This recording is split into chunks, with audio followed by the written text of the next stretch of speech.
Hello everybody, welcome back to the FM24 Youth Academy Challenge with Folkestone Invicta, and we are in the Championship and we are not in the relegation zone, and that's about as positive as I can be. Also, go and check out the Austin FC Draft to Glory save. If you're enjoying this, you're probably going to love that.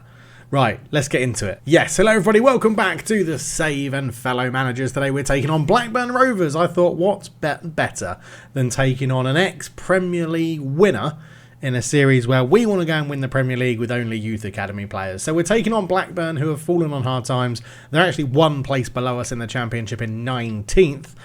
So they're sort of struggling, although they've got a better goal difference than us, but they're 1 point less than us. We have played 18. No, we haven't. We've played 17, won 6, drawn 3, lost 8 with a goal difference of -5, but weirdly are in our best run of form of the season so far. So it's all been a bit up and down. We're going to check on a few things before we get into the episode, a few things in this episode. We're obviously going to dive into the season, see how the first games have gone of the season, these first 17 games. We played the first game against Burnley live on camera.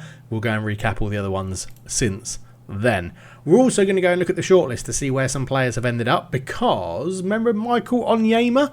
He got sold and I forgot to tell you. So he is now actually on his second club since leaving us.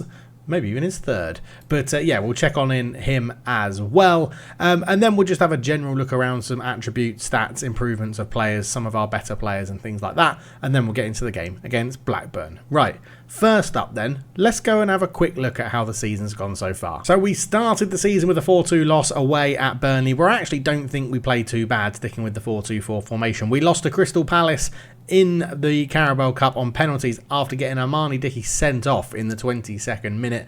Loads of penalties were scored. Unfortunately, Junior Ward missed the decisive penalty. Before him, Lucas Hull missed after Demetrius Chalkidis missed for Crystal Palace. And if Lucas Hull had scored, we would have won. But I'm not blaming him. We're actually bailed out by a 93rd minute goal from Massimo Ingerfield to even take it to penalties, so not too bad. We beat Birmingham 2-0 in the next game. Goals from Balbiera and an Englefield penalty got us the win. And then we lost both of our next games to Charlton 1-0 and also to Coventry 1-0, which was a bit disappointing. We then played Huddersfield at Cheriton Road and Massimo Ingerfield got us a goal to give us the win. We followed that by travelling up north to Sunderland and losing 3-1 very convincingly to Sunderland. We were absolutely terrible. We played Ipswich, lost to them 3-1. We actually only scored in the 97th minute when we were 3-0 down. But we did play the surprise package that came up with us, which was Crawley Town, and beat them 3-1. They are dreadful in this season. They are the whipping boys of the Championship this season. Very much out of their depth. At least we're putting up a fight. They're really not. We got absolutely annihilated by Bournemouth 5-2 with Joel Ndala scoring a hat-trick, which he finished off in the 96th minute. And then we lost to Stockport 3-0. And I was starting to get a little bit annoyed with how open we were. Let's leave it at that at the back. What I actually noticed in this game and the next game where we lost 5-3 to QPR was that we're actually quite good going forward, and we are quite good defensively, but the other teams seem to have players of such a higher calibre that they chuck people forward and we just can't deal with the overload. So what we've tried to do is actually, due to some injuries, we changed shape. That shape happened after we beat Lincoln 3-1 at home at Cheriton Road, which was a lovely result. But due to some injuries, we actually changed formation to the 4-2-3-1 that I know and love and have used with the Ballastier Calaser team, or Ballastier Calsar team on stream, what I've used with Fulham on stream, which I use, I think, with Toledo, actually. It was a very similar system that I used with Toledo to win the Champions League with them in a Youth Academy only save. The 4-2-3-1 got us a 1-1 draw with Hull, which on the grand scheme of things doesn't seem very good, but when we watched it in play, what we basically do is allow... We still play quite high, and we still don't really control the ball, but because teams... I think it's because our reputation is so bad, they are, as I said before, chucking men into attack. They are really going for it. So we're basically just playing a 4-2-3-1 and hitting them on the counter, and it seems to be working because we haven't lost in 5 games. We got a 1-1 draw with Hull. We beat Plymouth 3-0 away from home and got a man sent off. We beat Wrexham 2-2. No, we beat Wrexham. Drew with Wrexham 2-2, which is no mean feat at this point of the season. We beat Cardiff away from home 3-2. They got a man sent off, which helped us out, but we played very well. We drew with 4-4 with Sheffield United after getting Blair Gemmell sent off in the 24th minute. 2 late goals from them is what really got them back into it. I know we did score late on with Ryan Carson as well, but 5 games unbeaten since we've semi-forced into changing to a 4-2-3-1, but it appears to be working. So we're going to give it a go against Blackburn today and see how we get on. But as I said, it has left us in 17th in the table. We are on a 5-game winning unbeaten streak, so we are in a good bit of form. There's already 10 points between us and Cardiff in 22nd.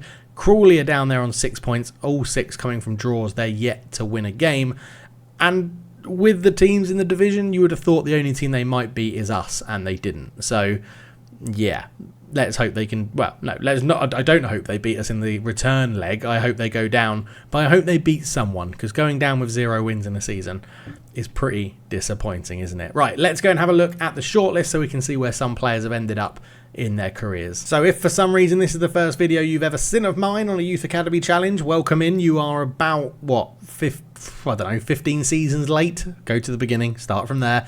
But yeah, the good news is a lot of our players, this is everybody that ever leaves us and hasn't retired in the game, have found teams, which is really, really good. Poor old Dan Jarvis, the goalkeeper, still hasn't found one. In fact, that's an interesting thing to look at, isn't it? Who hasn't found us? Only 4 people. Andrew McCarthy, goalkeeper. Darren McGill, holding midfielder. Tom Hutchinson at midfield and attacking field left.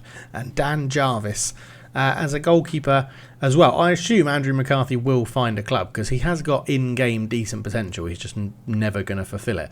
But yeah, we've got some big moves. Atalanta United for George Gubbins. He's still doing pretty well out there. I wonder if we sort by world rep. So yeah, Connor Murray at the Met Police.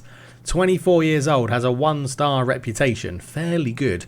And he's knocking around at the Met Police, so he may get a move. Atalanta United, Michael Onyema is the one I wanted to touch on, because I forgot to tell you that we had a weird bug, didn't we? We could never cash in the sell-on clause that we got for him. Well, Bromley sold him to Bristol Rovers for 350k in League 2, and then after 2 games, I don't know if he got a big injury or something like that, but they didn't play him after he had done pretty well in League 2. And then Oxford United were like, we'll take him in League 1. So for 82, we got I think it was like 50% of that 350k. I think that was the sell-on clause. I can't remember. But yeah, and then that was last year. And then this year he's moved for 82k to Oxford United. So that did do us pretty damn well as well. So I wanted to touch on that and let you know about him. But other than that, most players end up in non-league football. Richard Evans is at Dover. He moved there this year. They are in the Vanarama National, I think, yes. And he's doing well for them. I'm hoping he can help Dover do pretty well in the Vanarama National League South, because it would be good to see them try and climb the leagues and things like that. Something I'd be interested in is when we get loads of good loads of players and some of them are really rubbish for our level and our squad is big enough to allow us to loan people out, I'm going to try and just loan them to Dover or like all the southeast teams to see if Gillingham, Margate, Ramsgate, Dover, Hastings, Herne Bay, Hythe, people like that, and just see what happens to them, see if they can come up, obviously if our players want to move there. But yeah, most players are playing in non-league. A few people have gone abroad back to their home countries. AS Denguli in the Ivory Coast is where Koulibaly's gone. Fuzinar in Slovenia is where Kotnik's gone. Adam Beredetsky's gone back to Poland as well. So we've got some good ones in here. Jonathan Taylor got a move to Bristol Rovers, which was another one, sort of went a bit under the radar on a free transfer after a year in non-league. Not too sure what Bristol Rovers saw in him there, but they took a punt. But yeah, all in all, lots of people still in the game, but lots of people still struggling down in the lower reaches of football, which, you know, it's not to be unexpected, if that makes sense. That's a double negative. So it's to be expected would be an easier way to say that. So not too bad at all. Next step, we're going to go and look at the finances. So financially, we're doing much, much better with the money from the championship. It's all a bit more stable, a lot less sort of roller coastery spikes and troughs. But yeah, not too bad. We lost £696,000 last season. This season, we've made a profit of 296. So that championship money is doing us great. It is doing very well. I think we're going to get to the end of this season, and then really offer our great players bumper contracts so that we tie them down, and then we'll be a bit more releasing of people and things like that. So we are going to be a bit more brutal going forward, but I'm still fully aware we need full squads to get through this season. And I really don't want to get promoted to the Premier League with our best players being as they are at the moment. I'm not going to fix it so that we don't. If we do, great, because the money really helps. But yeah, it's going to be a struggle if we do go up with all of this. Debts and loans, nothing's changed. There's been no new loans taken or anything like that. We've still got this one loan for when we turn professional, and that's only got 4 or 5 years left on it, so not too bad at all. But the finances looking positive. So in terms of the board, I keep asking for different things. The youth facilities have been improved. That's already done. So we should see that happen or increase our youth intake this season, which I'm very excited about. We've asked for the youth level coaching budget, under 21 senior affiliate, all of them over and over again. They always say no, which is very, very irritating. So while you're here, we will ask again for some improvement in training facilities. We will ask again for an under 21 team, because that is what I want. And we'll ask again for some coaches, because I always like having more coaches. So we'll see what they come back with that. But overall, the board are very happy with what we're doing, obviously, unsurprisingly. It's all going very, very well. There's no negatives. They're happy that we drew 4-4 with Sheffield United. They're happy that we beat Cardiff. They're happy that we beat Plymouth 3-0 as well. So all going pretty damn well. They do have a plan to expand the stadium, although that hasn't actually gone through yet. So not too sure if they'll take a loan. I assume they will take a loan with that, and I assume that's going to happen if we don't get relegated from the Championship this season. So on to some player stats then. Appearances wise, 18 apiece, including 17 and 1 sub for Massimo Englefield, but Collins ever present, Adam Cross, Rennie Besant and Alex Coulter have been ever present in this team. 18 appearances from 18. They've done very, very well this year. Everybody's training really well as well, which is really good to see. I think the training facilities improvements are helping with that. But yeah, really, really good. In terms of goals, Englefield's at the top with 8. Ryan Carson's up there with 7. And then assists, it is 5 for Rennie Besant, 4 for Englefield, 3 for Shuaibu and 2 for Carson, Murray, Cross, and Blair Gemmell is in there as well. He's actually got 6 goals, Blair Gemmell. He is 3rd in our leading goal scorers, which is good. And the best player this season so far is Englefield, 7.12 average rating. On £800 a week, we are pretty much stealing him for a living. He is so good. Eventually, I assume someone is going to come in for him.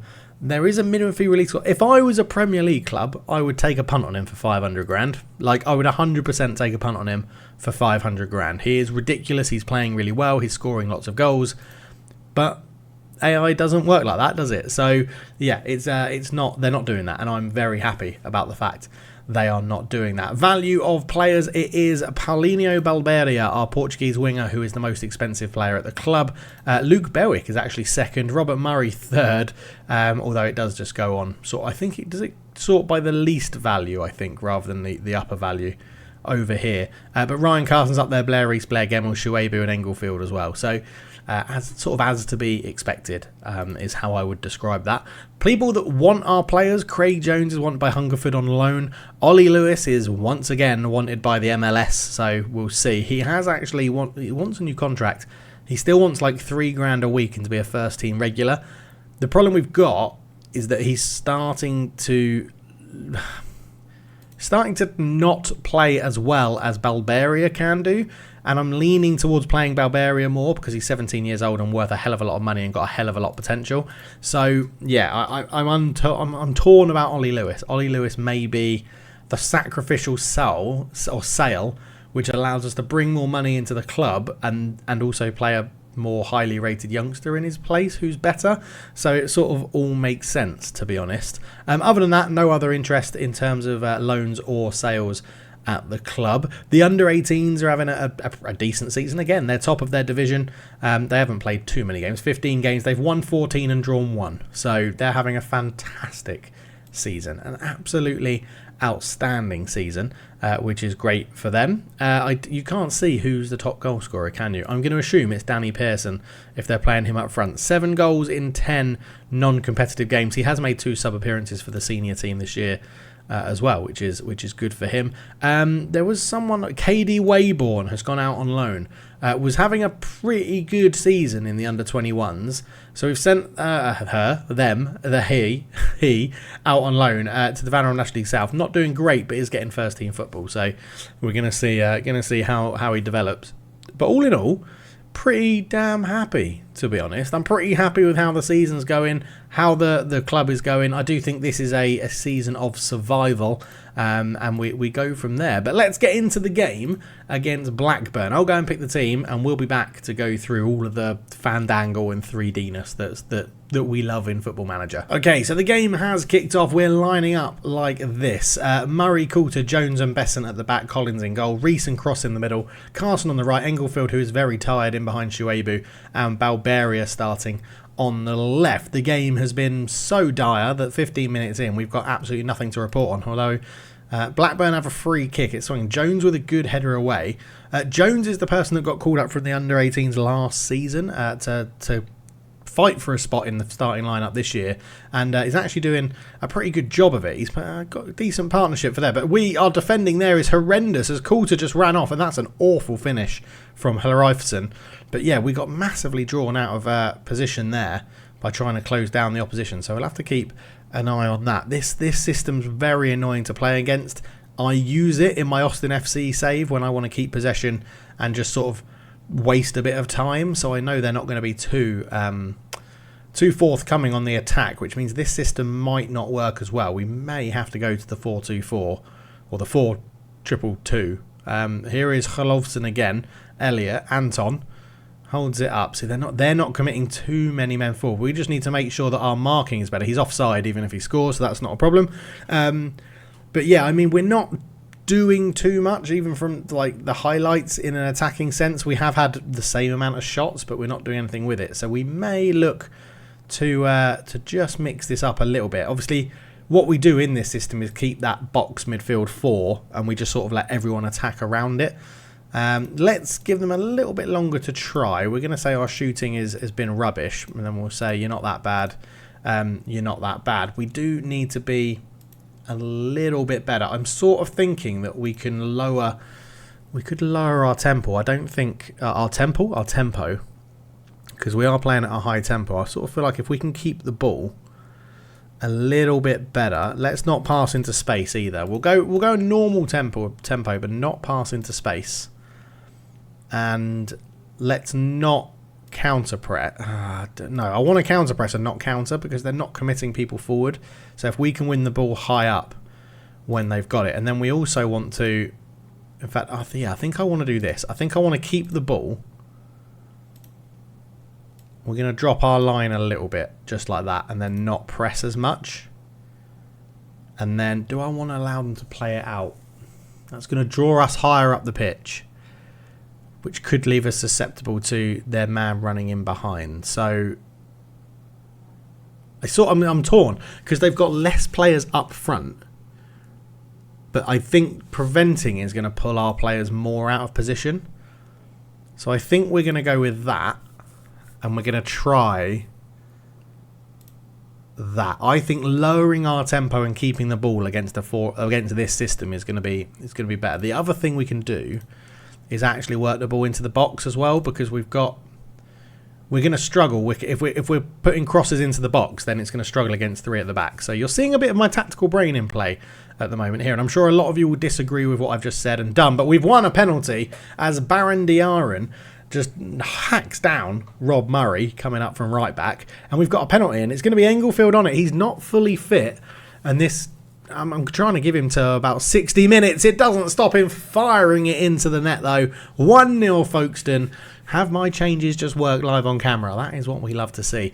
Brit's not happy about it. Volleys the ball back up to the halfway line. But Englefield with a lovely penalty.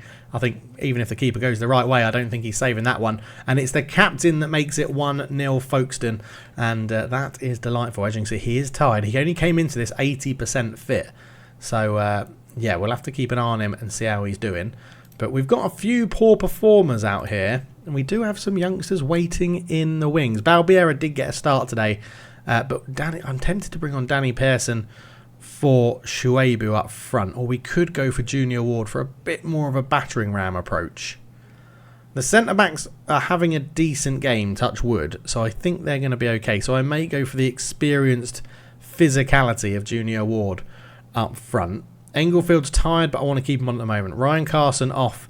We'll go for Danny Pearson and Balbiera for Lewis, see if he can sort of akin for his wanting of a new contract. Akin, that's not the word I'm looking for. Atone is the word I'm looking for. And then we're going to go target forward.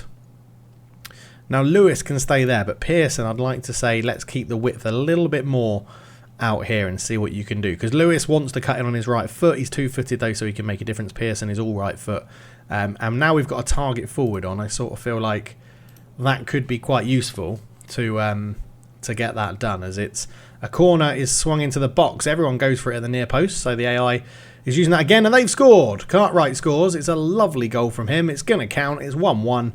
And that's very irritating. Right, Junior Ward is a very physical player, including pace. He's got quite a bit of everything about him. So we'll go back to that. Pearson can cut in on his other foot, and we're going to go back to what we were doing before and try and get that lead, because that is bloody irritating, isn't it? That is very, very irritating. Milford put it on. Look at the gaggle of people at the front post, because the AI do it all the time as well. But that's a lovely finish from Cartwright. Can't blame Collins for that one. It's an absolute bullet into the far post. Yeah, I think the next do I risk Engelfield keeping him on when he's so knackered? He makes the team tick, so I sort of feel like we have to. I feel like we need to change in the middle or fullbacks. We need fresh legs in there somewhere, don't we? So let's go Christian Emmanuel on for Reese.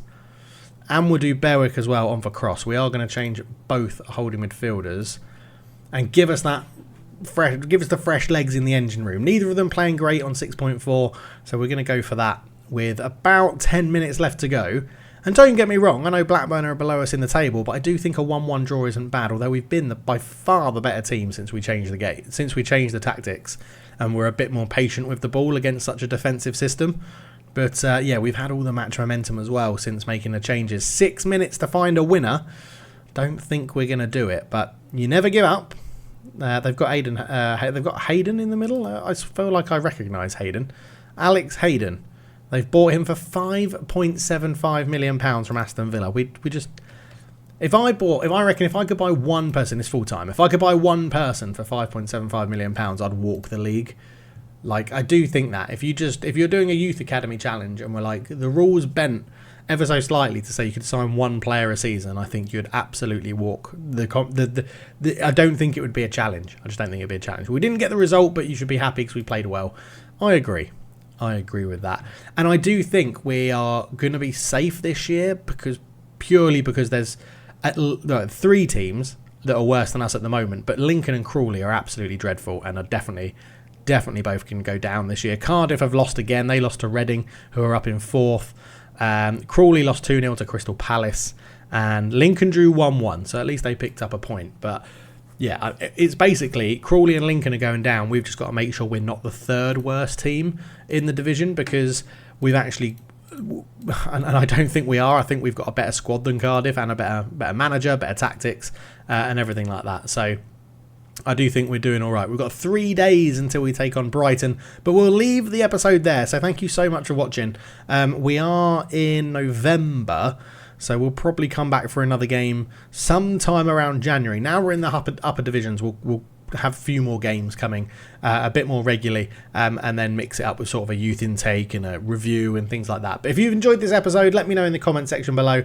6 games unbeaten now for Folkestone Invicta in the Championship, and yeah, we're doing pretty well. Thank you for watching. I'll see you in the next one. Cheers.